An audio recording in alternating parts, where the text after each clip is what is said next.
ایک ہندوستان سے آیا تھا شخص، اس نے آ کے امام سے کہا کہ میں مناظرہ کرنا چاہتا ہوں۔ امام نے کہا کس بات کا مناظرہ؟ اس نے کہا میں ہندوستان سے آیا ہوں تیرے علم کے قصے سن کے، کہ مدینے میں ایک شخص ہے جو ممبر پہ بیٹھ کے ہر علم پہ بات کر رہا ہے۔ اس نے کہا چل میں تجھ سے پوچھتا ہوں، تو مجھے سوالوں کے جواب دے۔ امام نے کہا کون سے؟ اس نے کہا مجھے بتا کہ انسان کی اس بیماری کا علاج کیا ہے، اس بیماری کا علاج۔ امام سارے سوالوں کو جواب دیتے رہے۔ جب اس کے پاس بیماریاں ختم ہو گئی، امام نے کہا میں تجھ پہ سوال کروں؟ اس نے کہا کریں۔ امام نے کہا چل تو مجھے بتا، انسان کی پیشانی میں لکیریں کیوں ہوتی ہیں؟ تو مجھے بتا سر پہ بال کیوں ہوتے ہیں؟ تو مجھے بتا آنکھ گول کیوں نہیں ہوتی؟ تو مجھے بتا نتنے نیچے کی طرف کیوں ہوتے ہیں؟ تو مجھے بتا کوہنی پیچھے کی طرف کیوں مڑتی ہے؟ تو مجھے بتا کہ پاؤں کے تلوے میں یہ خلا کیوں ہوتا ہے؟ اس نے کہا یہ میں کیسے بتا سکتا ہوں؟ امام نے کہا تو نہیں بتا سکتا، ہم بتائیں؟ اس نے کہا آپ بتائیں۔ امام نے فرمایا سر پہ بال اس لیے ہوتے ہیں کہ سورج کی گرمی سے، سردی کی شدت سے دماغ کو بچا کے رکھے۔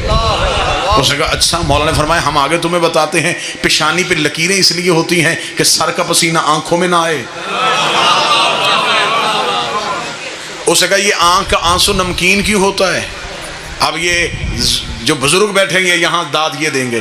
اس نے کہا اب آپ مجھے بتائیں کہ انسان کی آنکھ کے اندر جو آنسو ہوتا ہے اس کا ذائقہ نمکین کیوں ہوتا ہے؟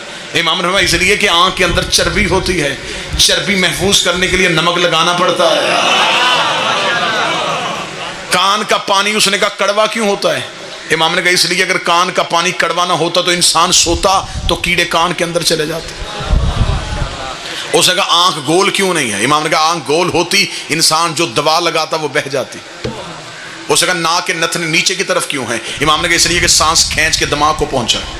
اس نے کہا کوہنی پیچھے کو کیوں مڑتی ہے؟ امام نے فرمایا اس لیے کہ انسان آگے کو چلتا ہے۔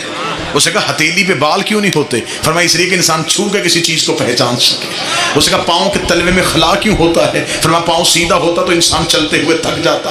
132 سوالات اس نے سر کے بالوں سے لے کے پاؤں کے انگوٹھے کے ناخن تک بطول کے بیٹے سے کیے۔ امام ہر سوال کا جواب دیتے رہے۔ جب 132 جسم کے بارے میں پوچھ چکا تو اس نے اپنی پاؤں سے نالین اتاری، اپنے گھٹنے مدینے کی مسجد کے ریت میں رکھے، ادھر وہ سر سجدے میں رکھنے لگا تھا، یا امام نے اس کے سر کے نیچے آ کے اپنا ہاتھ رکھا۔ امام کہنے لگا کیا کرنے لگا ہے؟ اس نے کہا تجھے سجدہ کرنے لگا ہو۔ امام نے کہا مجھے سجدہ کیوں کر رہا ہے؟ اس نے کہا جو باتیں تو نے بتائی ہیں یہ عالم نہیں بتاتا، خالق بتاتا۔ تو خالق ہے۔ امام نے کہا سجدہ مجھے نہیں، سجدہ اسے کر جس نے ہمیں علم کے اس عہدے میں بٹھایا جہاں ہم انسان کی کیا کائنات کی ہر چیز کی خلقت کو جانتے ہیں۔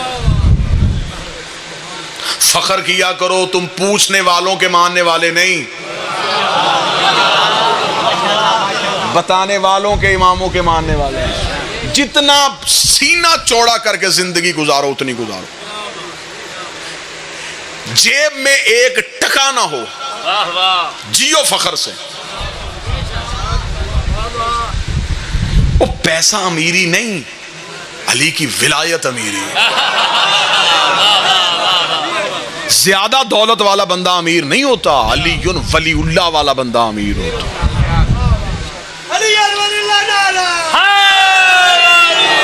سینہ جوڑا کر کے جیو، فخر سے جیو، کیونکہ ہمارے پیر ہمارے امام ان کے ایڈریس یہ نہیں کہ ان کے پہلو میں کسی نے پوچھنا جی میں نے اپنے پیر کی قبر پہ زیارت کرنے جانا، اور دوسرا کہے ان کے ساتھ۔ ہمارے ان کے ساتھ نہیں، ہمارے جہاں جاتے ہیں وہ جگہ مشہور کر دیتے ہیں۔ یہ مکے میں آئے تو معظمہ کر دیتے ہیں، یہ مدینے پہنچے منورہ کر دیتے ہیں، یہ نجف میں آئے تو اشرف کر دیتے ہیں، یہ کربلا میں پہنچے تو معلی کر دیتے ہیں، یہ مشہد میں جائیں تو مقدس کر دیتے ہیں، یہ کاظمین میں جائیں تو شریفین کر دیتے ہیں، یہ جگہیں معتبر کر دیتے ہیں۔ آج بڑے شکر سجدہ شکر ادا کیا کرو کہ آج ایک فرمان سننے کے لیے کئی جگہوں سے تمہیں وہ فرمان نصیب ہو جاتا۔